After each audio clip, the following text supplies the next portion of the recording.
Clémence et Chloé sont toutes deux étudiantes sages-femmes en 4e année à Toulouse, encore 2 ans avant l'entrée dans la vie active et sans doute un statut professionnel à la clé.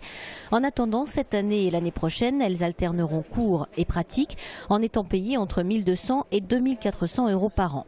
On est un certain nombre à vouloir rentrer dans la vie active, surtout qu'on a quand même 24 semaines par an, les contraintes des professionnels avec les mêmes horaires, le même stress et même peut-être un stress supplémentaire parce que on est étudiant, donc du coup on a une pression particulière du fait d'être étudiant. Les étudiants sages-femmes passent par la première année de médecine au cours de laquelle Chloé avait obtenu une bourse du Crous. Oui, mais voilà, depuis qu'elle a intégré l'école des sages-femmes, elle a perdu 600 €.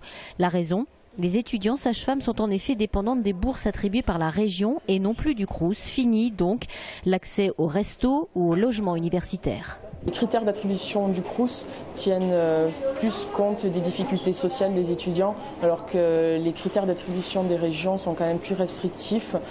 Ils tiennent plus compte juste du revenu des parents et de la distance à laquelle on est de notre école. Et aussi, un des gros critères, c'est le nombre d'enfants à charge pour nos parents, si on est seul, si on a des frères et sœurs, ce genre de choses. Il y a un peu moins de 5000 étudiants sages-femmes en France, 130 à Toulouse, à l'école publique de la Grave, un petit noyau minoritaire noyé dans la masse des 100 000 étudiants toulousains. Difficile donc de se faire entendre et de porter haut et fort leurs revendications.